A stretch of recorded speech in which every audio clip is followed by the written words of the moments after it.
وعد اللہ الذین آمنوا منکم وعملوا الصالحات لیستخلفنہم فی الارض کما استخلف الذین من قبلہم وَلَيُمَكِّنَنَّ لَهُمْ دِينَهُمُ الَّذِي ارْتَضَىٰ لَهُمْ وَلَيُبَدِّلَنَّهُم مِّن بَعْدِ خَوْفِهِمْ أَمْنًا يَعْبُدُونَنِي لَا يُشْرِكُونَ بِي شَيْئًا وَمَن كَفَرَ بَعْدَ ذَلِكَ فَأُولَٰئِكَ هُمُ الْفَاسِقُونَ۔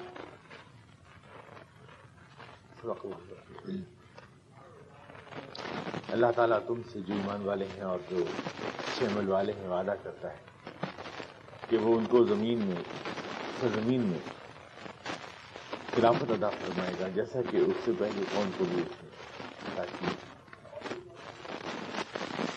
اور ان کے دین کو جس کو اس نے ان کے لیے پسند کیا ہے جما دے گا، اور آج جس خوف کے عالم میں وہ جی رہے ہیں اس کو وہ امن سے بدل دے گا۔ پھر وہ میری ہی عبادت کریں گے اور میرے ساتھ کسی کو شریک نہ کریں گے، اور اس وعدے کے بعد بھی جو ناشکری کرتا ہے تو ایسے لوگ میری اطاعت سے نکل جانے والے لوگ۔ قرآن کریم کی آیت کئی ہفتے سے چل رہی ہے اور آج میں چاہتا ہوں کہ بہت آگے بڑھوں، تو بات جو ادھوری رہ گئی تھی اس کو پورا کر لوں۔ میں نے کیا تھا کہ وعدہ جو ہے غلبے کا اسلام سے اور مسلمانوں سے دو شرطوں کے ساتھ، ایک تو ایمان ہے اور ایک عمل کا، اور وعدہ یہ ملت یعنی مسلمان کا ویسے مسلمان کے نہیں ہے بلکہ اس حیثیت سے کہ اسلام کی ترجمان غلبے کا وعدہ ہوتا ہے۔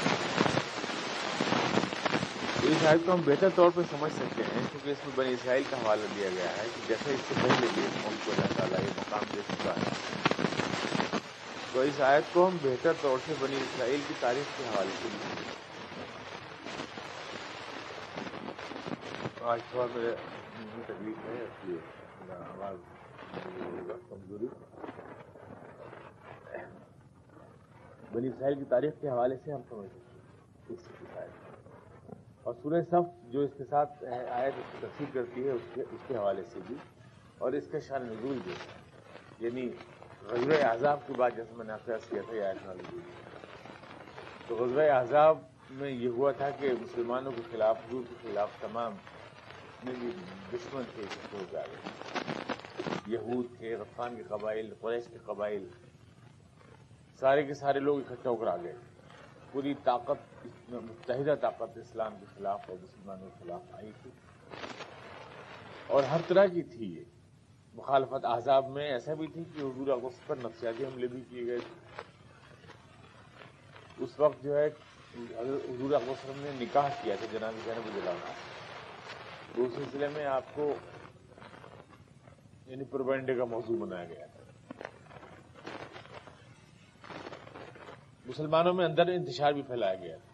بنو قریظہ کے قبائل جو منافقین تھے وہ منافق مسلمان جو تھے ان کے ساتھ مل کر اندر سے، مدینے کے اندر سے بھی مسلمانوں کو یعنی ڈسٹرب کرنے کی کوشش کی گئی کہ باہر سے تو سارے مشرک اکٹھا ہو کے آئی گئے تھے، اور طاقت کا تناسب بھی بہت کم تھا، مسلمان بہت کم تھے، 3 یا 30 کا تناسب تھا، یعنی ایک 10 گنے تقریباً دشمن۔ تو ان حالات میں بڑی اقتصادی پریشانیاں تھیں مسلمانوں کی، اور ناکہ بندی بھی تھی مسلمانوں کی اس ٹائم اقتصادی، اور ان حالات میں یہ غزوہ احزاب ہوا، اور غزوہ احزاب ہونے کے بعد جب اس میں شکست فاش ہوئی دشمنوں کو، تو حضور اقدس نے ارشاد فرمایا تھا کہ اب آج کے بعد سے اسلام اور ملت اسلام فاتح بن کے جائے گی، مغلوب ہو کے نہیں آئے گی، یعنی آج ہم بڑھیں گے، آج ہم پہ کوئی نہیں آئے، یہ آپ نے ارشاد فرمایا۔ تو پھر یہ آیت نازل ہوئی کہ اللہ تعالیٰ وعدہ فرماتا ہے، تو غزوہ احزاب کے پس منظر میں نازل ہوئی ہے۔ احزاب حزب کی جمع ہے، حزب کہتے ہیں لشکر کو، احزاب یعنی بہت سے لشکر سارے اکٹھے ہو کے آ گئے تھے مسلمانوں کے مقابلے۔ اتفاق سے آج بھی ہم ایک غزوہ احزاب ہی میں ہیں، اس وقت جو مسلمان و ملت ہے وہ ایک غزوہ احزاب کے سامنے چلے گی، اس لیے اس آیت کے لیے ایک شان نزول ہمیں دستیاب ہے اس وقت سمجھنے کے لیے۔ تمام دشمن جو ہیں اس وقت ہمارے خلاف صف آ رہے ہیں ساری دنیا۔ اللہ نے ہم سے وعدہ کیا ہے، اور وہ بھی اپنے کام پہ ہیں، ہم بھی اپنے کام پر لگے ہوئے ہیں۔ اللہ نے ہمیں ایک ڈیوٹی پر اپائنٹ کیا ہے، ہم ایک منصب پر نافذ کیے گئے جیسے بنی اسرائیل کو اللہ تعالیٰ نے کیا۔ بنی اسرائیل کی تاریخ جو قرآن کریم نے بتائی ہے وہ یہ کہ 2 بار یہ اٹھے اور 2 بار گرے. قرآن شریف کی 15ویں پارے میں اللہ تعالیٰ نے بنی اسرائیل سے کہا ہے اور آخر میں ان کا انجام جو ہے اس کو بتایا ہے. چونکہ حضور اقدس نے ارشاد فرمایا نا کہ اس امت کو سارے وہ حالات پیش آئیں گے جو بنی اسرائیل کو پیش آئے. یہ ترمذی شریف کی حدیث ہے، جناب انس سے روایت ہے کہ آپ نے فرمایا کہ حزب النعل بالنعل، یعنی جیسے جوتی کا تلا بالکل ایک سا ہوتا ہے، دونوں جوتی کے تلے، ایسے بنی اسرائیل اور یہ امت مسلمہ بالکل ایک. سارے معاملات جو اس کو پیش آئے ہیں وہ اس کو بھی پیش آئیں گے، اور جو بھی اللہ تعالیٰ کی طرف سے آزمائشیں بنی اسرائیل کے سامنے آئی ہیں وہ مسلمانوں کے سامنے بھی آئیں گی. اور جس طرح سے بنی اسرائیل کو اللہ نے کامیابیاں دی ہیں اس طرح سے دی گی. تو بنی اسرائیل کی روشنی میں، تاریخ کی روشنی میں امت مسلمہ کو ہم سمجھ سکتے ہیں ان کے ساتھ کیا کیا پیش آیا ہے، ہمارے ساتھ کیا کیا پیش آنے والا ہے.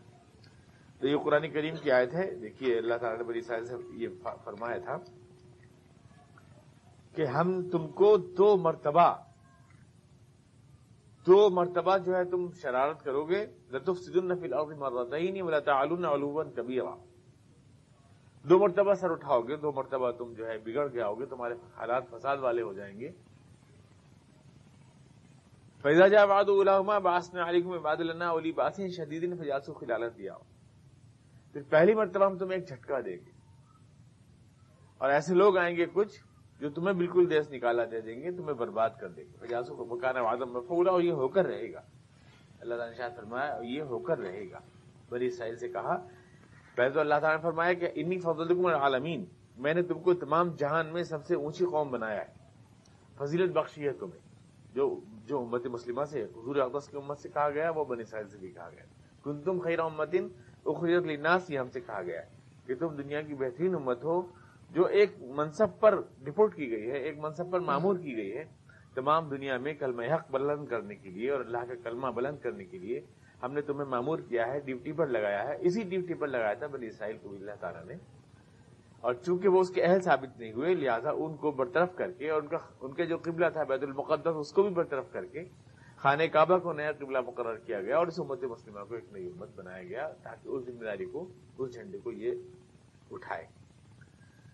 تو یہ قرآن کریم کا 15واں پارہ ہے. اس میں اللہ تعالیٰ نے ارشاد فرمایا کہ وَقَضَيْنَا إِلَىٰ بَنِي إِسْرَائِيلَ فِي الْكِتَابِ، ہم نے بنی اسرائیل کے لیے یہ بات لکھ دی تھی کتاب میں کہ لَتُفْسِدُنَّ فِي الْأَرْضِ مَرَّتَيْنِ، 2 مرتبہ ایسا ہوگا کہ تم بہت فساد میں پڑ جاؤ گے، بڑا سر اٹھاؤ گے. فَإِذَا جَاءَ وَعْدُ أُولَاهُمَا بَعَثْنَا عَلَيْكُمْ عِبَادًا لَنَا أُولِي بَأْسٍ شَدِيدٍ فَجَاسُوا خِلَالَ الدِّيَارِ. اور اس کے بعد ہم تمہارے مقابلے پر ایسے بندے اٹھائیں گے جو بڑی طاقت والے ہوں گے اور وہ تم کو تمہارے ملک میں ہر طرف پھیل جائیں گے، اور یہ ہو کر رہے گا. وَكَانَ وَعْدًا مَفْعُولًا. ثُمَّ رَدَدْنَا لَكُمُ الْكَرَّةَ عَلَيْهِمْ وَأَمْدَدْنَاكُم بِأَمْوَالٍ وَبَنِينَ وَجَعَلْنَاكُمْ أَكْثَرَ نَفِيرًا. پھر تمہارا عروج کا دور آئے گا، بہت تمہاری تعداد بڑھ جائے گی، بہت تمہارا مال بڑھ جائے گا اور بڑی طاقت والے ہو جاؤ گے. ان احسنتم احسنتم لانفسکم وان اسأتم فلہا، اچھے ہو تو اپنے لیے، برے ہوگے تو اپنے لیے. فاذا جاء وعد الاخرۃ لیسوء وجوہکم، پھر دوبارہ تم برباد ہو جاؤ، تمہارے چہرے بگڑ جائیں گے اور تمہاری مسجد بھی چھن جائے گی. ولیدخلوا المسجد کما دخلوا اول مرۃ ولیتبروا ما علوا تتبیرا. 2 مرتبہ بربادی اور 2 مرتبہ عروج تمہاری تقدیر ہے، اللہ نے ارشاد فرمایا. عسى ربکم یرحمکم، اس کے بعد ایک مرسی اپیل اللہ تعالیٰ تم کو دے گا. یعنی حضور اقدس صلی اللہ علیہ وسلم کی تشریف آوری جو ہے وہ ایک مرسی اپیل ہے بنی اسرائیل کے لیے. وَإِنْ عُدْتُمْ عُدْنَا، لیکن اگر تم پھر وہی غفلت کا راستہ اپناؤ گے تو ہماری طرف سے بھی عذاب کا راستہ، پنشمنٹ کا راستہ اپنایا جائے گا. یہ یہود جن کو آج کہتے ہیں بنی اسرائیل سے اللہ تعالیٰ نے فرمایا. تو یہ 2 وعدے اللہ کے پورے ہوئے. پہلی بات جو ہے بنی اسرائیل برباد ہوئے اہل بابل کے ہاتھوں، پورا سب ان کا پائے تخت بھی چھن گیا، نکال دیے گئے فلسطین سے، یروشلم بھی چھن گیا ان کا، آشوریوں کے ہاتھوں سے برباد ہوئے.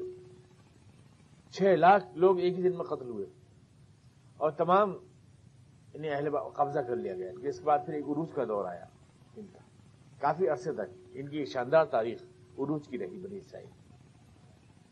اس کے بعد یہ کلدانیوں کے ہاتھوں، رومیوں کے ہاتھوں برباد ہوئے اور بری طرح سے تہہ تیغ کیے گئے، سب کچھ چھن گیا. بیت المقدس وغیرہ بھی ان کا چھن گیا.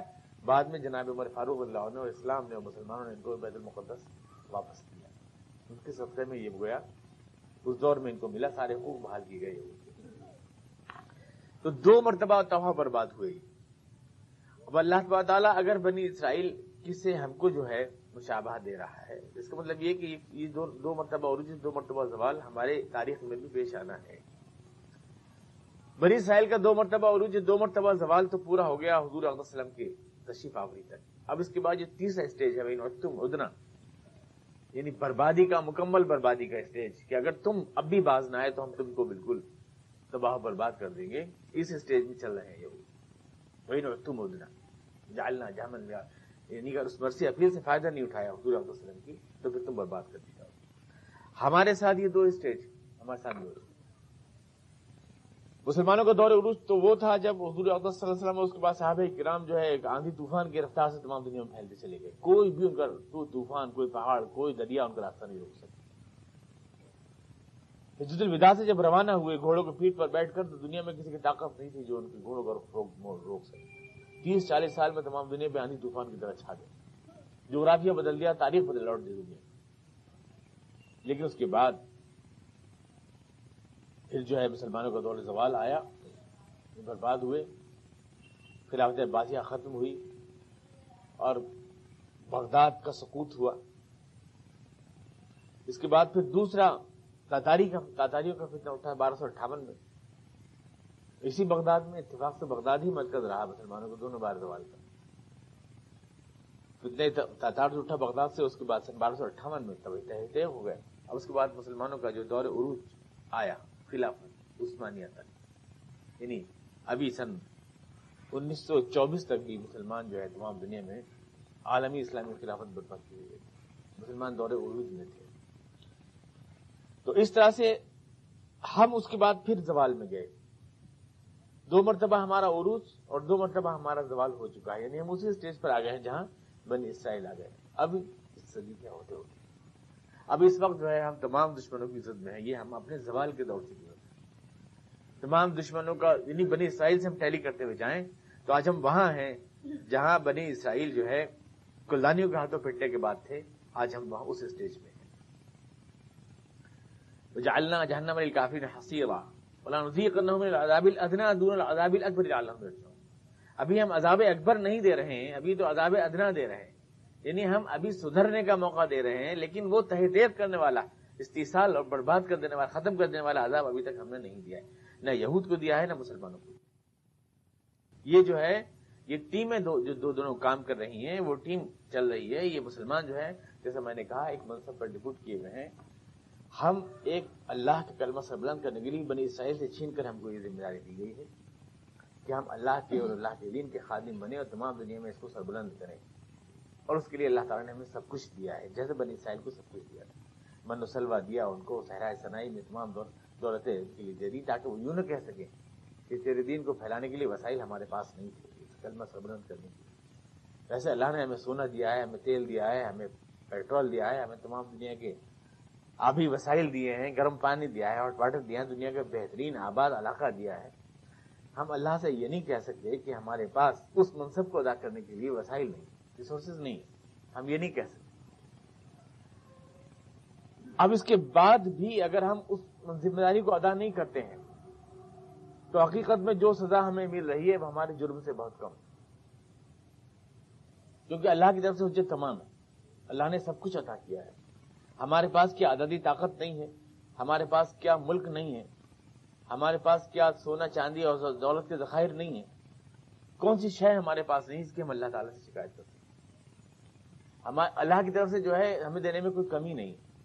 دنیا جن چیزوں کو ترستی ہے وہ سب اللہ نے ہمیں دل کھول کے دی، سب کچھ ہمیں ادا کیا ہے. اب اگر ہم اپنی ڈیوٹی نہیں ادا کرتے ہیں تو ہم جتنی بھی سخت سزا پائیں کم، اللہ کی طرف سے جتنا بھی سخت پنشمنٹ ہم کو ملے وہ کم ہے.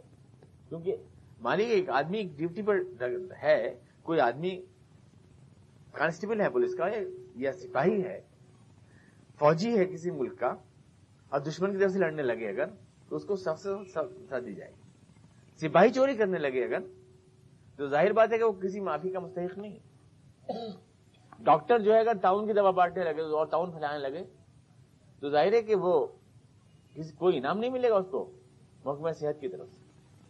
تو ہم اگر ایک منصب پر مامور کیے گئے ہیں اور ہم اس کو نہیں ادا کر رہے ہیں تو ہم تو بڑی سزا کے مستحق ہیں، اور اللہ تعالیٰ نہیں دے رہا اگر ہمیں، تو یہ کرم ایک مرثی اپیل ہے، اللہ کے رسول کا صدقہ ہو سکتا ہے جو ہے، یعنی اگر ہمارا وجود برقرار ہے اور اللہ تعالیٰ اگر شاخ کو ہری رکھے ہوئے تو شاید اس میں نئی کوبلیں پھوٹنے والی ہیں، اس لیے اللہ تعالیٰ اس کو ہری رکھے ہوئے، ورنہ مستحق تو اس کے تھے کہ عذاب اکبر ہمیں دیا جاتا، یعنی ہمارا استحصال کر دیا جاتا، ہمارا قلع قوما، لیکن حالات کی ترتیب سے ایسا لگتا ہے کہ اللہ تعالیٰ ایک بار ہم کو وہ عذاب اکبر ان یہود کے ہاں سے نہ دلوائے کہیں، کیونکہ پچھلی قوم جو ہے اس کے ہاتھ سے حزب نعل بن نعل، اس کے ہاتھ سے مسلمانوں کو، جیسا کہ یہود کو اللہ تعالیٰ نے اس دور میں تم ادنا کے تحت اللہ تعالیٰ نے اس دور میں، آپ دیکھیں کہ ابھی دوسری جنگ عظیم کے بعد بھی ہٹلر نے جو ہے گیس چیمبر بنا کے کروڑوں لاکھوں کی تعداد میں ان یہودیوں کو ایسے ڈالے جاتے تھے، یہ پٹھوں کے اوپر لاشیں کی جاتی تھیں اور اس کے بعد کاٹ کے کترا نے گھر کے کی اور ان کا اس کو جو ہے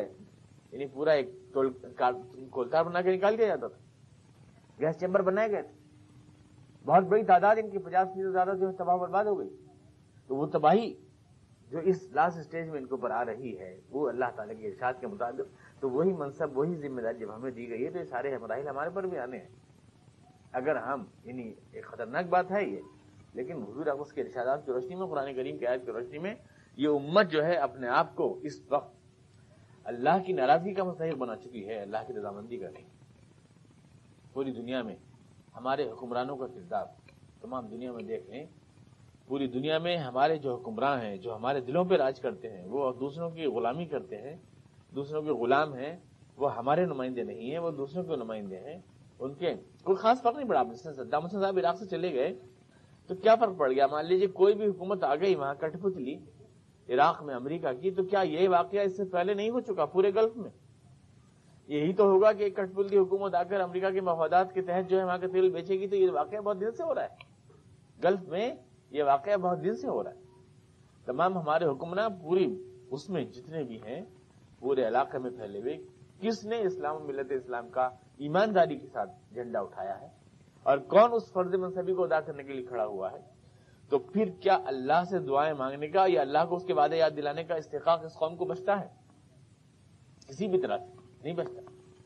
ہم جو ہے اس وقت جو ہے اپنے دشمنوں کی طرف سے، جیسے میں نے کہا، غزوہ احزاب میں ہے، اور اس میں اگر ہم اپنی اہلیت کا ثبوت دے دیتے ہیں تو اللہ کا یہ وعدہ ہمارے لیے بحال ہو جاتا ہے، اور اگر ہم اس اہلیت کا ثبوت نہیں دیتے ہیں تو پھر اللہ کا وہ وعدہ ہے کہ جو تم ذمہ داری نہیں ادا کرو گے تو نذیقنہم من عذاب ادنا دون عذاب اکبر، پھر وہ وعدہ ہے۔ دونوں وعدے رکھے نا سامنے، ناکامی کی صورت میں عذاب کا وعدہ ہے اور اس امتحان میں کامیابی کی صورت میں اللہ کا یہ وعدہ ہے۔ تو اس غزوہ احزاب سے ہم پار نکلتے ہیں تو کس پوزیشن میں نکلتے ہیں، اس کے بعد ہم اس کا امپلیمنٹ کر سکتے ہیں کہ یہ وعدہ آخر کس روپ میں ہمارے لیے پورا ہوگا۔ فی الحال تو جیسے میں نے آپ کو پچھلے درس میں بھی اشارے دیے تھے کہ ہم سیاسی اعتبار سے بھی اس وقت ساری دنیا میں ٹارگٹ ہیں، جذباتی اعتبار سے بھی اور ثقافتی اعتبار سے۔ جذباتی اعتبار سے میں نے آپ سے عرض کیا تھا کہ ہمارے جو 3 جذباتی چشمے ہیں، اللہ یعنی قرآن کریم اور محمد مصطفیٰ صلی اللہ علیہ وسلم اور خانہ کعبہ، یہ تینوں جو ہیں دشمنوں کی دسترس میں اس وقت ہیں، یعنی سازشیں چل رہی ہیں حضور صلی اللہ علیہ وسلم کی شخصیت کو ٹارگٹ بنا کر مسلمانوں کے دل کو احترام نکالنے کے لیے، اور حضور صلی اللہ علیہ وسلم کے ارشادات اور آپ کی سیرت کو مسلمانوں کے لیے لاہے عمل نہ بننے دینے کے لیے پوری سازشیں۔ خانہ کعبہ خود دشمنوں کے ہاتھوں میں ہے اس وقت ہمارے۔ قرآن کریم کا حال یہ ہے کہ قرآن کریم کو مسلمانوں کی زندگی سے دور کر دیا گیا ہے، وہی جو قرآن کے حاملین ہیں وہ خود دور کر رہے ہیں، قرآن کی زبان تک کو اجنبی بنا دیا گیا ہے۔ آج عرب ممالک میں جو زبان بولی جاتی ہے وہ قرآن کی زبان نہیں، وہ فرینچ اور کاٹا ملغوبہ، کوئی قرآن کو جاننے والا تو اس زبان کو سمجھ بھی نہیں سکتا، ایک سازش ہے بہت بڑی۔ آج عربی دارجہ جو بولی جاتی ہے عرب میں، دیکھیے عربی فصحا ہے جس میں قرآن کریم ہے، لیکن جو عربی دارجہ بولی جاتی ہے آج عربی کی زبان نام سے جو زبان بولی جا رہی ہے وہ قرآن کی زبان نہیں، اور اس کا مقصد صرف یہ ہے کہ اس عالم اسلامی کو اس عربی زبان سے محروم کر کے قرآن کریم سے کاٹ دیا جائے۔ وہ زبان بولی جا رہی ہے ہر جگہ، تمام سرکاری محکموں میں، بازاروں میں، دفاتر میں، جس کو آپ عربی سمجھتے ہیں وہ عربی نہیں ہے، وہ انگریزی اور فرینچ اور مختلف کئی زبانوں کا ملغوبہ ہے، مجموعہ ہے جس کو عربی کے نام سے آپ جانتے ہیں، وہ عربی نہیں ہے۔ قرآن کریم کی عربی کو تو اجنبی بنایا جا رہا ہے، جیسے اور کتابیں اور زبانوں کی کتابیں ڈیڈ ہو گئیں، مر گئیں، جیسے لیٹن یعنی جیسے سریانی زبان نہیں رہی، آرامی زبان نہیں رہی، توریت کی انجیل کی زبانیں نہیں رہیں، وہ چاہتے ہیں قرآن کی زبان بھی اسی طرح سے ختم ہو جائے۔ تاکہ جیسے یہ کتابیں داستان پاری نہ ہو گئی ایسے قرآن کریم بھی پرانی داستان ہو جائے. یہ سب کچھ سازشیں ہیں. اور میں نے کہا تھا کہ اس کے ساتھ پھر اسلام کے خلاف لڑانا اور مسلمان کو اسلام سے لڑانا یہ بھی ایک سازش ہے پوری دنیا میں، جسے ہمیں سمجھنا چاہیے. حضرت عمر نے فرمایا ہے کہ وہ آدمی حق کو نہیں سمجھ سکتا جو باطل کو نہیں سمجھتا. یعنی جسے جھوٹ کی پہچان نہیں ہے اسے سچ کی پہچان کبھی نہیں ہو سکتی. تو اگر آپ کو اپنے دشمنوں کی پہچان نہیں ہے اور ان کی سازشوں کی پہچان نہیں ہے تو آپ اسلام کی غلبے کا راز بھی نہیں پہچان سکتے. ہمیں جاننا چاہیے کہ ہمارے دشمن کس طرح سے ہمارے درمیان میں کام کر رہے ہیں. حال یہ ہے کہ اسلام کا مقابلہ اسلام سے کر رہے ہیں. اسلام کو کوئی نہیں ہرا سکتا، کفر کبھی نہیں ہرا سکتا اسلام کو. اسلام کو ایک جعلی اسلام ہرا سکتا ہے، ایک نقلی اسلام. آج تمام باطل نظریات کے اوپر ہمارے ہاں ایک پوری ٹیم موجود ہے علماء کرام کی جو تمام باطل نظریات کے اوپر قرآن کریم کی آیتیں چپکاتی ہے. ہر چیز کے لیے جسٹیفیکیشن مل جاتا ہے قرآن کریم سے اور حدیث سے. ہمارے ہاں جو ہے یہ ہوا کہ تمام جو نظام دنیا میں چل رہے ہیں ان سب کے لیے دلائل ہمارے لوگ فراہم کرنے میں لگے ہوئے. جو سچے اسلام کو قرآن کو پیش کرنے والے ہیں وہ تو فتووں کی زد میں ہیں، ان کو تو بیچاروں کو نکلنا ہی مشکل ہے. لیکن جو اسلام کو دھڑے ہاتھوں منڈی میں بیچ رہے ہیں ان کی چاندی ہے تمام دنیا میں. اسلام کو اسلام سے، اب معتدل اسلام کے نام سے، ہمارے وحید الدین خان صاحب کے اسلام کے نام سے اسلام کا مقابلہ اسلام سے نہیں کرایا جا رہا ہے. اسرار صاحب جیسے لوگ بیچارے جو اسلام کی سچی تعبیر پیش کرتے ہیں جوتی چٹکھاتے پھرتے ہیں، کوئی پوچھتا نہیں انہیں. گٹھے کا بیامہ ململ کے کرتا پہنے پھرے، کوئی پوچھتا نہیں ان کو. لیکن جب اسلام کو قابل فروخت منڈی میں بنا کے لے آئے تو شالیں ہیں اور انعام ہیں اور کاریں ہیں اور ہوائی جہاز ہیں اور بڑے بڑے دورے ہیں اور اعزازات ہیں، سب کچھ ہے. زمین کو بیچیے تو سب کچھ ہے، ساری کچھ ہے، سب کچھ مل رہا ہے. تو یہ ہے اسلام کو اسلام سے لڑانا، یعنی ایک جعلی اسلام، نقلی اسلام جس میں الفاظ اسلام کے ہوں لیکن اسلام کی اسپرٹ نہ ہو. ایک تو سازش یہ ہے تمام جو چل رہی ہے. اور پھر اسلام کے اندر سے روح کھینچ لو، جو مقاومت کی ہے، جو مقابلے کی اسپرٹ ہے وہ کھینچ لو، ایک سازش یہ ہے. پھر مسلمان کو مسلمان سے لڑنے کی سازش ہے تمام دنیا میں. اب دیکھیے ٹرکی میں فوج اسلام لائے، عوام اسلام کو پسند کیا، عوام لائے 97% لوگ اسلام کے لیے. وہ جو امریکہ جو جمہوریت کا علم بردار بنتا ہے اس نے یہ نظارہ دیکھا کہ 97% لوگ اسلام چاہتے ہیں لیکن وہاں کی فوج سے کچلوا دیا. یہ ہے مسلمان کو مسلمان سے لڑانا. الجزائر میں ٹھیک یہی ہوا کہ وہاں پر جو ہے 2/3 میجورٹی کے ساتھ اسلام کو لوگوں نے وہ اسلامی پارٹیوں کو آگے بڑھایا، وہاں بھی فوج نے کچل دیا، اسلامی فوج نے. یہ پاکستان میں ہوا. پاکستان میں اسلام کے نام کے اوپر جو ایک فضا بن کر آئی تو فوج کو کھڑا کر کے فوج کو کچلوا دیا. یہ ہماری فوج کو ہمارے عوام کے خلاف استعمال کرتے ہیں، یہ مسلمان کو مسلمان کے خلاف استعمال کرتے ہیں اور اسلام کو اسلام کے خلاف استعمال کرتے ہیں. ہر اسلام کے مقابلے میں ایک نیا اسلام پیش کر، ایک جعلی اسلام پیش کر دیتے ہیں ہر چیز کو کاٹنے کے لیے. یہ ایک ظاہر ہے کہ اس کی ڈور اوپر سے ہلائی جاتی ہے، نیچے نہیں. اور پھر ثقافتی سطح پر جیسے میں نے کہا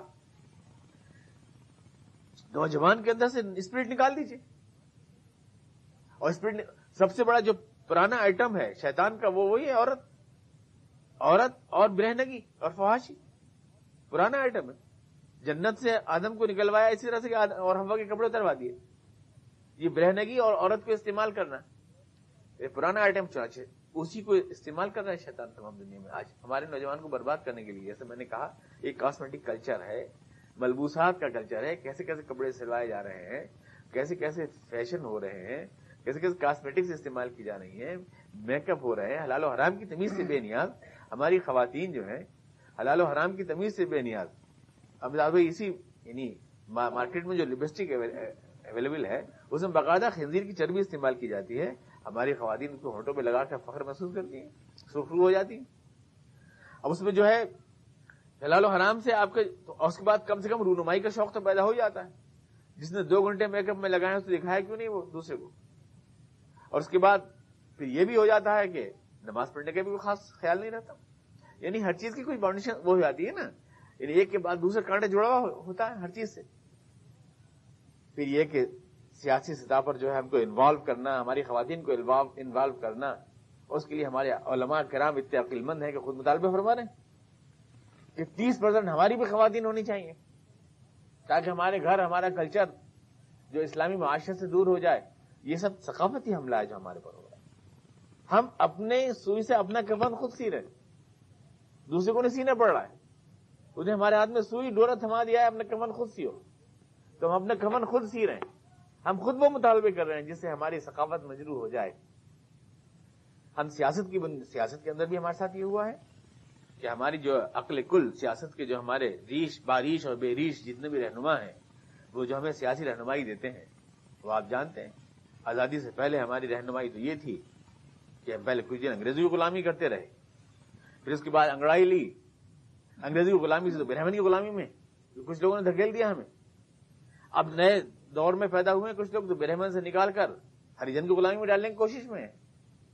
مقام قید بدل جائے، ہمیں تو غلامی رہنا ہے۔ ہمارے دانشوروں کی سیاست یہ ہے کہ یہ نہیں تو وہ، ہر روز بدلیے اپنا آقا اور آپ تو غلام کرنا ہے۔ یہ بھیک کی سیاست، یعنی بھیک مانگنے، کہاں سے بھیک اچھی ملے گی ہمیں، کہاں سے ہمیں بھیک اچھی ملے گی؟ اور جہاں دیکھا کچھ دن کانگریس کی غلامی کی، اب کانگریس نے جب دل کھول کے بھیک نہیں دی تو آپ کسی اور طرف پہ بھیک مانگیں گے، یہ دکھانے کے لیے آنکھیں ٹیڑھی کی۔ مطلب اتنا ہی تھا ہمیں تو بھیک مانگنی، ہمارے پاس کوئی مشن نہیں ہے، ہمارے پاس کوئی مقصد نہیں ہے، ہم کسی پیغام کے داعی نہیں ہیں، ہم دنیا کو کوئی پیغام نہیں دے سکتے۔ ہم نے تو یعنی وہ بےغیرتی کا رویہ اپنایا کہ جو نگیٹو پالیٹکس بھی انڈیا میں کی ہم نے، وہ یہ کی دوسرے کو دکھانے کے لیے کہ اچھا ہمیں یہ نہیں ملے گا، ہمیں وہ نہیں ملے گا، بھیک کا ٹکڑا نہیں ملے گا تو ہم دوسری طرف پہ چلے جائیں گے، بہت بھیک دینے والے ہیں۔ جیسے کوئی طوائف ہوتی ہے، سرکاری انعام نہیں دیں گے تو کوئی اور شوقین آ جائے گا میرے دروازے پر۔ یہ انداز ہماری پارٹی کچھ نہیں کہ اصلاح، اللہ نے ہمیں کچھ ذمہ داری دے کے بھیجا ہے دنیا کو، ہم بھی کوئی مینیفیسٹو دے سکتے ہیں، ہم بھی کوئی دنیا کو پیغام دینے والے لوگ ہیں، ہماری اپنی کوئی پہچان ہے، کوئی وجود ہے۔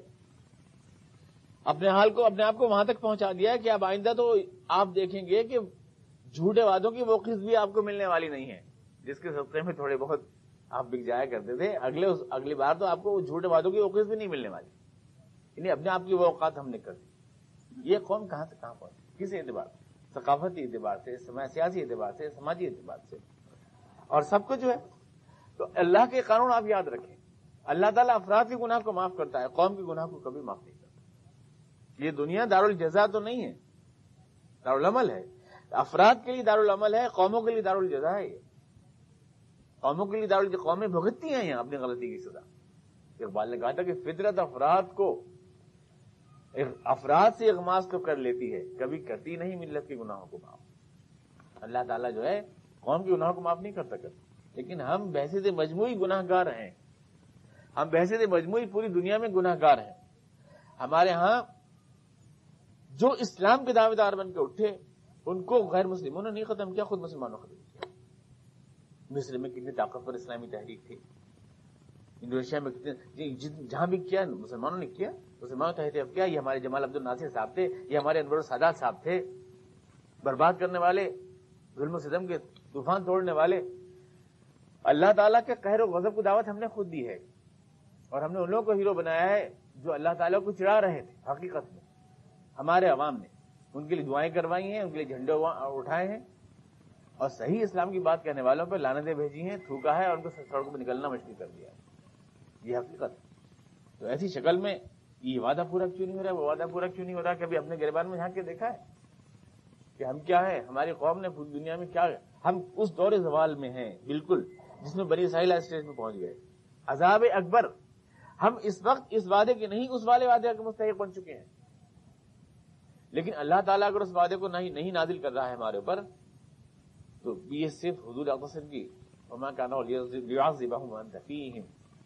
اللہ نے فرمایا وما كان له ليعذبهم وانت فيهم، اے رسول چونکہ آپ ان میں ہیں اس لیے ہم ان پہ عذاب نازل نہیں کریں گے، کیونکہ آپ صاحبان ہیں ان کا، یعنی ہم آپ کی شان رحمت کے صدقے میں اگر ہیں بچے ہوئے، یا پھر یوں کہ بہرحال اس ذمہ داری کو ادا تو ہمیں ہی کرنا ہے، ہمیں ہی ادا کرنا ہے۔ تو یہ حالات ہیں جن حالات میں ہم اس وقت جی رہے ہیں تمام دنیا میں، کہ غزوہ احزاب میں جیسے میں نے آپ سے عرض کیا کہ ہمیں ہیں، ہر اعتبار سے آپ تجزیہ کریں کب ہوگا یہ وعدہ، یہ تو نہیں کہا جا سکتا۔ قرآن کریم میں کہا گیا کہ قریب ام بعید ما توعدون، میں نہیں کہہ سکتا قریب، جس کے وعدے تم سے کیے جا رہے ہیں وہ قریب ہیں وعدے یا دور ہیں، میں تم سے کہہ نہیں سکتا۔ یہ تو اللہ کی حکمت اور اللہ کے بنائے ہوئے ضابطے کے تحت یہ وعدے پورے ہوں گے، جب بھی ہوں گے، جیسے بھی ہوں گے. لیکن یہ ہے کہ یہ ہوگا ضرور، اس کے امکانات تو ہیں. امکانات اس لیے بھی ہیں کہ تمام حالات کے باوجود ایک بات آپ دیکھیں گے، 2-3 باتیں آپ دیکھیں گے. آج کے نوجوان کی آنکھ میں ایک خواب ہے اسلام کی سربلندی. تمام دنیا میں، ہر جگہ، ہر ملک میں اسلام اور مسلم ملت کی سربلندی کا ایک خواب ہے. جن کے سینے دھڑک رہے ہیں. یہ کیوں ہے؟ کس لیے ہے؟ یہ بیج کس نے بویا ان کے سینوں میں؟ کہیں بھی دنیا میں ایک طاقتور اسلامی تحریک موجود ہے. اس چراغ کو جلانے کے لیے دشمنوں نے کوششیں بہت کی، لیکن بجھا نہیں ہے چراغ. ہاں، انڈونیشیا میں ہے، مصر میں ہے، بر صغیر میں ہر جگہ ہے، ترکی میں، ہر جگہ ایک طاقتور اسلامی تحریک اس سے پہلے کبھی تاریخ کے کسی دور میں نہیں تھی. اسلام کا شعور موجود ہے تمام دنیا کے اندر، اور ملت میں ہم آہنگی کا اور محبت کا ایک جذبہ بھی موجود ہے، مرا نہیں. بہت کوشش کی ہمارے شیطان کے ایجنٹوں نے کاٹنے کی، برادری کے نام پر، قوم کے نام پر، مسلک کے نام پر، سیاست کی بنیادوں پر بہت کاٹنے کی کوشش کی. لیکن حضور صلی اللہ علیہ وسلم کچھ ایسا جوڑ گئے تھے اس ملت کو کہ ہزاروں شیطان مل کر بھی ہرا نہیں سکتے ہمارے حضور کو. آج بھی یہ ہے کہ کہیں بھی کوئی دکھ ہوتا ہے کسی مسلمان کے اوپر تو پوری قوم ایک ساتھ روتی ہے. کاٹنے کی بہت کوشش کی مگر سب ایک ساتھ روتے ہیں. ایک جسم ہونے کا احساس ہے اس ملت کو آج بھی. یہ ایک مثبت مطلب ایک پازیٹو اشارہ ہے اس بات کا کہ ملت مری نہیں ہے بلکہ زندہ ہے. پھر اس میں اسلامی تحریک موجود ہے ہر جگہ. اور پھر ایک بات اور دیکھیں گے آپ، تمام دنیا اسلامی تعلیمات سے متاثر بھی ہو رہی ہے. آپ کو عجیب سی لگے گی یہ بات، میں کہوں گا کہ راسمالیت یا اشتراکیت یا سرمایہ داری یا جمہوریت یا جتنے بھی نظریات دنیا میں چل رہے ہیں، حقیقت میں یہ اسلام سے مروریت ہے. یہ سوامی دیانند نے ایک بار کہا تھا لندن میں کہ ہمیں اسلام کو اگر ہرانا ہے تو اسلام کے ہی کچھ ہتھیار لینا پڑیں گے. یعنی جیسے کہ مورتی پوجا کی پر لعنت بھیجنی پڑے گی، توحید کا نظریہ لینا پڑے گا، تمام انسان برابر ہیں یہ نظریہ لینا پڑے گا. یعنی اگر اسلام کو مقابلہ کرنا ہے تو اسلام سے کچھ تعلیمات لینی پڑیں گی. چنانچہ آریہ سماج بنا جس نے اسلام کی تعلیمات لی. ایک ایسا خدا جو نظر نہیں آتا، تمام انسان برابر ہیں اور ذات پات نہیں ہے، یہ سب چیزیں اسلام سے لی. کیونکہ جانتے ہیں کہ اسلام کا مقابلہ، حق کا مقابلہ تو حق سے ہی ہو سکتا ہے، باطل اس کو ہرا نہیں سکتا. تو یہ تمام جو چیزیں دنیا میں آپ دیکھ رہے ہیں نا، کہ کمیونزم نے کہا کہ سارے انسان مساوات ہے، جمہوریت نے کہا کہ سب کو مشورہ دینے کا حق ہے، یا کیپٹلزم نے کہا کہ بھائی ہر آدمی کو اپنی محنت کی کمائی کھانے کا حق ہے. سارے انسانوں میں برابر کا نظریہ، یا یہ اینٹ پتھر کے خداؤں کو نہ ماننے کا نظریہ، یا معقولیت یا ریشنلزم جو سوچ سمجھ کر عقل کو کام میں لانے کی بات، یا توحید کی بات جو دنیا میں آج ہے کہیں بھی، تو یہ اثر ہے اسلام کا. یہ اسلام نے سکھایا کہ اللہ ایک ہے، یہ اسلام نے سکھایا کہ دنیا ایک ہے، انسان سارے برابر ہیں، کوئی اونچ نیچ نہیں ہوتا. اسلام کی تعلیمات تھی یہ کہ سب مفادات میں، معاشی مفادات میں برابر کے شریک ہے، کہ مزدور کا پسینہ خشک ہونے سے پہلے اس کی مزدوری دے دینی چاہیے، کہ اجیر جو ہے، مزدور جو ہے وہ اللہ کا حبیب ہے. یہ اسلام کی تعلیمات تھی، اور ان کو لوگوں نے غلط طریقے سے انٹرپریٹ کر کے اس کو کمیونزم بنا لیا، یا ڈیموکریسی بنا لیا، یا کچھ بنا لیا. حقیقت میں یہ اس کی غلط تعبیریں ہیں، ہے جھجکتا اسلام کی طرف بڑھتے ہوئے قدم. اور آج جو یہ سودا کہیں یہاں کمیونزم کے نام سے پھوٹ رہا ہے، اور کہیں سیکولرزم کے نام سے پھوٹ رہا ہے مثال کے طور پر، اور کہیں جمہوریت کے نام سے پھوٹ رہا ہے غلط روپ میں، یہی سب مل کر جب سوتے ایک بنیں گے تو یہی اسلام کا دھارا بن جائیں گے. یہی سوتے، یہ جو ذہن جھجکتا ہوا معقولیت کی طرف جا رہا ہے. اب آدمی نہیں جا رہا، پیڑوں کو نہیں پوج رہا، جانوروں کو نہیں پوج رہا، آدمی کو بھوت پریت جنات ان باتوں پہ، یعنی بھوت پریتوں پہ، ان چیزوں پہ آدمی یا دیو مالاؤں پہ یقین نہیں کر رہا. ہر آدمی انالیسس کر رہا ہے، آدمی میں اسپرٹ آف انکوائری پیدا ہوئی. کس نے؟ اسلام نے دی. یہ سورج، یہ چاند، تحقیق ہو رہی ہے آج اس کو ماتا نہیں مان رہا کوئی، ورنہ ابھی تک تو چیچک کو بھی ماتا کہتے تھے لوگ. یہ تو اسلام نے سکھایا، کوئی ماتا واتا نہیں ہے. بلکہ ریسرچ کرو، سخر لکم ما فی السماوات و ما فی الارض، یہ زمین ماتا کہاں سے آئی؟ یہ تو تمہارا پیڑ اگاتی ہے، یہ تو جو ہے تمہاری کھیتی کے کام آتی ہے، ماتا واتا نہیں ہے یہ. ارے ماتا تو بھاگ کے پیشاب کا رسو بیٹھ کے. اور یہ سب ماتا واتا نہیں ہے، کوئی چیز بھی. چیچک بھی ماتا نہیں ہے اور یہ چندرما بھی ماتا نہیں ہے. اب ماتا ہوتا تو اس پہ جہاز کیسے اتر جاتا جا کے. اسلام نے سکھایا سب تمہارے لیے تسخیر کا موضوع ہے، عبادت کا موضوع نہیں ہے. یہ سمندروں میں ڈبکی لگاؤ، یہ آسمانوں میں چھلانگیں لگاؤ، یہ چاند و سورج کو بجاؤ، ستاروں کو تسخیر کرو، یہ سب مخلوق ہیں، اللہ نے تمہارے لیے پیدا کی ہیں. یہ ذہن اسلام نے دیا. یہ بلاک جو تھا مینٹل بلاک اسلام نے توڑا. تو یہ جو آج دنیا میں آپ رو دیکھ رہے ہیں یہ اسلام کی بنائی ہوئی رو ہے. اسلام نہیں کہہ رہے لوگ اس کو، اسلام کا نام نہیں دے رہے، لیکن بڑھتا ہوا اسلام کی طرف ہے یہ. تو پورا یہ سوچ کا جو دھارا بدل رہا ہے اسلام کی بتائی ہوئی ڈائریکشنز کے تحت، یہ بتا رہا ہے کہ ایک دن بالآخر انسان کی سوچ کو پہنچنا وہی ہے، اسلام کی طرف. یہ جھجکتا ہوا اظہار ہے، یہ مسلم قوم کی جو تیاری ہے یہ ساری، اور یہ مسلم عوام کے اندر جو ذہنی بیداری ہے یہ بتا رہی ہے ہمیں کہ اسلام کا مستقبل روشن ہے. اور اس کی سرزمین کون سی ہوگی اور اس کی شکل کیا ہوگی، اس کے اشارے بھی اللہ کے رسول کے ارشادات میں موجود ہیں. اس کی شکل کیا ہوگی؟ اذان تو یہ ہماری نہیں نا، ابھی 15 منٹ ہیں ہمارے پاس. اب حضور اقدس کی ارشادات ہیں.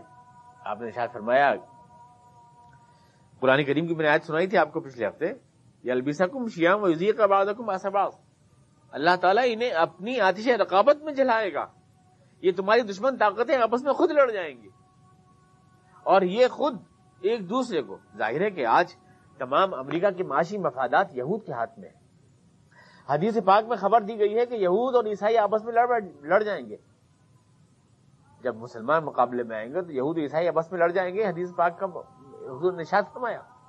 کیوں ہوگا یہ؟ میں سمجھتا ہوں یوں ہوگا یہ کہ آج امریکہ کے سارے مفادات یہود کے ہاتھ میں ہیں، سارے معاشی مفادات.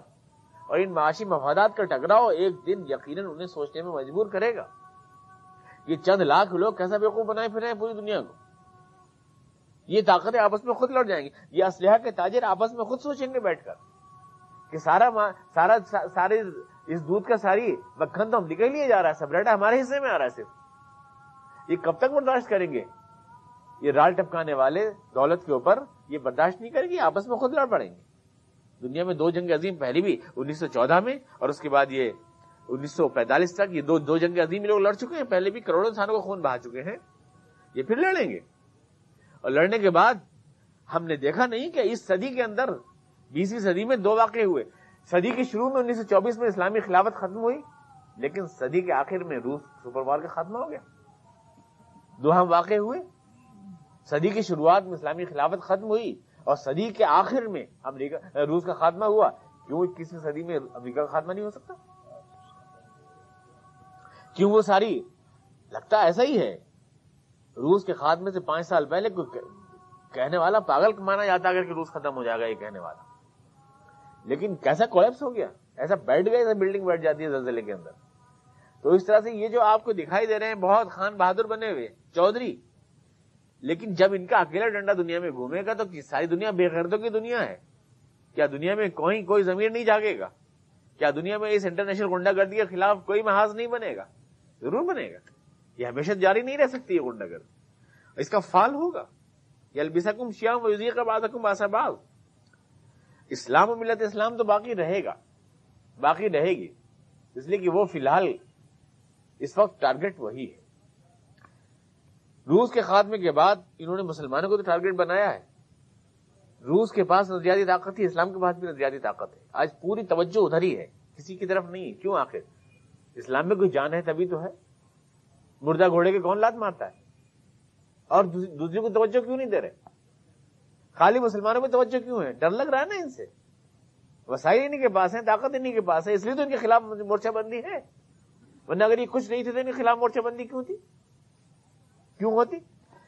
تو ایسا لگتا ہے کئی بار کہ جیسے قوم ختم ہو گئی، ہم مسلمان لگ رہے ہیں بہت دیوار سے لگ گئے جا کر. لیکن 1258 میں جب چنگیز خان نے حملہ کیا تھا تو بھی ہم دیوار سے لگ گئے تھے. ایسا لگتا تھا کہ اس خاک سے کبھی دوبارہ اٹھیں گے نہیں. لیکن خاک سے پھر اٹھے. جہاں میں اہل ایمان صورت خورشید جیتے ہیں، ادھر ڈوبے ادھر نکلے، ادھر ڈوبے ادھر نکلے، اقبال نے کہا. وقت سے آفتاب ابھرا گیا دورے گراں خوابی. تو یہ واقعہ کہاں ہوگا؟ آگے اٹھنے کا واقعہ. ہمیں تو لگتا ہے جیسے اقبال علیہ السلام نے فرمایا ہے، ریکنسٹرکشن آف اسلامک تھاٹ کتاب ہے، نے کہا کہ یہ واقعہ اسلامی خلافت کے ظہور کا اگر اٹھے گا تو اسی سرزمین سے اس میں آپ رہتے ہیں انشاءاللہ. قدرت نے پہلا چانس دیا تھا عربوں کو، عربوں نے گنوا دیا، خلافت عباسیہ. دوسرا چانس دیا ترکوں کو، خلافت عثمانیہ. وہ اب اس کے بعد تیسرا چانس اللہ تعالیٰ جو ہے، کیا عجب ہے کہ بر صغیر کو دینا چاہتا ہے. عطا مومن کو پھر دربار حق سے ہونے والا ہے، شکوہ ترکمانی ذہن ہندی نطق عربی. اقبال نے کہا شکوہ ترک. اور پھر حضور کے ارشادات ہیں نا، حضور نے ارشاد فرمایا تھا ہندوستان کی طرف منہ کر کے، آپ نے فرمایا تھا مجھے ادھر سے ٹھنڈی ہوا آتی ہے. آپ نے فرمایا مجھے ادھر سے ٹھنڈی ہوا آتی. آپ نے ارشاد فرمایا، آپ نے فرمایا تھا میں اس امت کے ان لوگوں کو بشارت دیتا ہوں جنت کی جو ہندوستان میں اسلام کا جھنڈا سبلند کریں گے. بخاری شریف میں یہ باب موجود ہے. ہمارے پاس تو جنت کا ٹکٹ ہے. حضور نے ہمیں فرمایا مفتاح جنت ہے، میں بشارت دیتا ہوں. اور اتنی اہمیت کے ساتھ آپ فرما رہے ہیں، حضرت صوبان کی حدیث ہے، یہ آپ ارشاد فرما رہے ہیں. اور پھر آپ ادھر سے ٹھنڈی ہوا آ رہی آپ فرما رہے ہیں. اور پھر آپ فرما رہے ہیں کہ خراسان سے علم اٹھیں گے جن کو کوئی روک نہ پائے گا. تو یہ خراسان کی سرزمین یہی تو ہے، بر صغیر کی سرزمین. تو یہ ایسا لگتا ہے کہ جیسے آپ یاد کریں گے جب ترکی کی اسلامی خلافت منہدم ہوئی تو دنیا میں کوئی نہیں رویا ہندوستانی مسلمانوں کے علاوہ. سب زیادہ آنسو یہاں بہائے گئے سقوط خلافت کے اوپر. اتنے آنسو کہ انڈین نیشنل کانگریس نے بھی ان کو کیش کر لیا.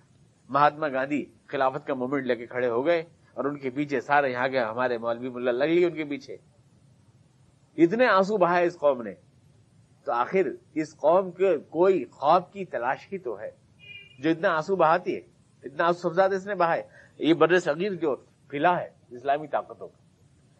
تو یہاں ایک اسلام کی مطلب نئی تعبیر کی ضرورت ہے. اس وقت ایک نیا پیغام دینے کی ضرورت ہے مسلمانوں کو. اور میں سمجھتا ہوں کہ مایوسی کی کوئی وجہ نہیں ہے. جب تک موجود ہیں ایسے لوگ موجود ہیں. ٹھیک ہے آج ہم جیسے لوگ بات زیادہ لوگ سنتے نہیں ہیں، زیادہ بھاؤ بھی نہیں ہے. بھاؤ ان لوگوں کو زیادہ جو تعویذ گنڈا کرتے ہیں یا جو کھالے لوٹتے ہیں یا جو رمضان میں رسید بکی لے کے آتے ہیں وہ کاروں میں گھومتے ہیں. ہم تو پیدل ہی گھومتے ہیں، کوئی پوچھتا نہیں ہے. لٹھے کے بیان میں کرتے میں رہتے ہیں. ہماری باتوں کو پوچھتا نہیں ہے. لیکن کبھی تو محسوس کریں گے آپ لوگ کہ کتنا فرق ہے کہ یہ کسی کے خلاف کچھ نہیں کہتے، یہ دیوبندی بریلوی نہیں کرتے، یہ صرف اسلام کے غلبے کا ہی خواب دیکھتے ہیں، یہ بدلے میں ہم سے کچھ مانگتے نہیں. یہ سارے لوگ دنیا میں پائے جاتے ہیں. پوری دنیا میں یہ گروپ ہے جو اس ملت سے کچھ مانگ نہیں رہا ہے، جو صرف قربانی دے رہا ہے اور جو دشمنوں کی بھی نگاہیں برداشت کر رہا ہے اور جو ملت سے بھی کوئی حوصلہ افزائی پا نہیں رہا ہے. سمجھے آپ، کچھ مل نہیں رہا ان کو. ان کے پاس سوائے دولت خلوص کا اور کیا کیا دے رہے ہیں آپ ان کو، ان لوگوں کو؟ وحید الدین خان کروڑوں میں کھیل رہے ہیں. بیچارے اسرار صاحب جو ہیں سلیپر پہنے پھرتے ہیں. کون پوچھ رہا ہے ان کو؟ ایسے لوگ پوچھتا کون ہے؟ ایک طرف سے تو وہ مطلب یہ کہ باطل کی مہربانیوں کا شکار رہتے ہیں، دوسرے ملت کی مہربانیوں کا شکار رہتے ہیں. ادھر فتوے جھیلتے ہیں کہیں نہیں. اگر دنیا میں اللہ کے پاس بھی انہیں کچھ نہ ملے تو بیچارے بالکل گھاٹے میں ہی رہے. دنیا اور آخرت دونوں طرف سے گھاٹے میں رہے. کیونکہ نقلی اور جعلی اسلام کے اندر تو یہاں بھی مزے تھے وہاں بھی مزے تھے. وہاں بھی جنت فٹ تھی یہاں بھی کاریں فٹ تھی. کوئی مسئلہ نہیں تھا. اور آپ جو ہے پھکوانے کے لیے اور پانی پڑوانے کے لیے اور لائن لگائے کھڑے تھے حضرتوں کے پاس لوٹے اٹھانے کے لیے، ایسے نقلی لوگوں کے پاس. لیکن سچے اور مخلص لوگوں کے لیے تو آپ کے پاس کچھ تھا نہیں تمام دنیا میں ملت. لیکن کبھی تو یہ فرق محسوس ہوگا کہ انہوں نے لڑانے کی کوشش نہیں کی، کہ انہوں نے اسلام کے غلبے کی اور ملت کی بہبودی کی بات کی، کہ انہوں نے اپنے لیے کچھ نہیں مانگا، کہ انہوں نے ہمیشہ ملت کی سبلندی کی دعائیں کی. آخر کچھ تو فرق ہے کہ یہ کاروباری لوگ نہیں ہیں. کبھی تو آپ کا نوجوان، آپ کا ضمیر، آپ کا دل محسوس کرے گا یہی احساس ایک طاقتور تحریک کو وجود میں لائے. نقلی اور اصلی لوگ جو ہیں اپنے آپ برہنہ ہو جائیں. کون سچے ہیں اسلام کے لیے اور کون کاروبار کر رہے ہیں اسلام کا. یہ جذبہ جب سچائی کے ساتھ ایک بار پیدا ہوگا اور جب آپ اپنے اصلی دوستوں کو پہچان لیں گے تو پھر یہ طاقتور تحریک اس وعدے پر پوری ہوگی جا کر کہ اللہ تعالیٰ آپ کو سربلند فرمائے گا. اور مجھے لگتا ہے شاید یہ وہی سرزمین ہوگی. یہی اقبال نے کہا تو صرف یہ کوئی طنز نہیں ہے. وہ اقبال نے کہا تھا نا کہ اے شیخ حرم رسم و رہے خان کہیں چھوڑ، مقصود سمجھ میری نوائے سحری کا. کسی پہ کوئی طنز نہیں ہے، مقصود سمجھ میری نوائے سحری کا. اللہ رکھے تیرے جوانوں کو سلامت، دے ان کو سبق خود شکنی خود نگری کا. تو ان کو سکھا سنگ شکافی کے طریقے، مغرب نے سکھایا انہیں فن شیشہ گری کا. دل توڑ گئی ان کا 2 صدیوں کی غلامی، دارو کوئی سوچ ان کی پریشان ہو گئی. اللہ تعالی ہمیں توفیق عطا فرمائے. اللهم صل على محمد وعلى آل محمد اللهم بارك على محمد ربنا